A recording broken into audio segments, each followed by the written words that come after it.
The first thing that jumped out at me, and it will jump out to anyone watching it, is that opening video where you have Apple using the Steve Jobs quote: "Design is not just what it looks like and feels like, design is how it works."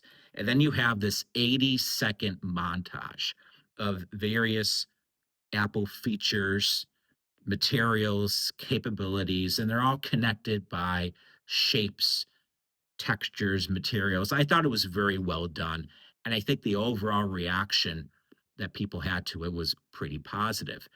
My takeaway from all of that is it did bring back memories of the early 2010s where Apple made a very focused effort at emphasizing design and explaining what design means for Apple.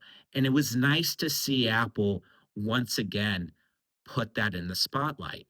Unfortunately, I did see some people, they kind of got the wrong takeaway.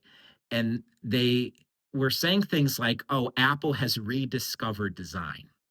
Ooh, no, that's not it. Or I heard someone say, "Oh, well, Apple is now reverting back to design, like being a design-led company." Even some people said Apple's trying to act like they're a design-led company.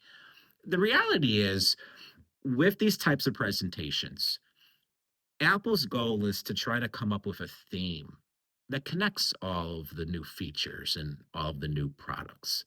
Some years, it may be a theme such as Apple's environmental goal or vision. It doesn't mean that that one year, that's the only thing Apple focuses on. It's just the environmental. Next year, they don't care about it. Or no, it just means that's what they have decided to wrap their presentation around. And for this week's or this year's September event, they wrapped their presentation around design. And they weren't just talking about how products look, but how products work.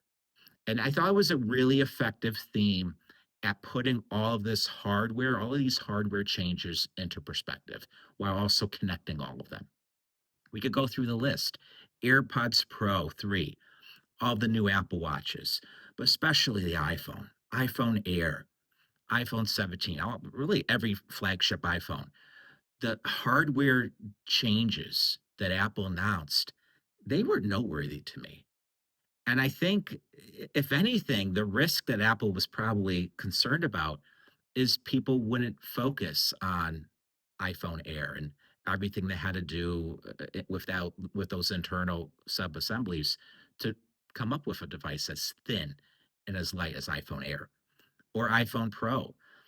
It is very easy for people just to think, "Oh, well, this year's iPhone Pro, it's just last year's Pro with new features." Like, they just take last year's device and just add a couple new things to it. Apple was pretty deliberate in trying to get the message out. No, this is different. This year is different.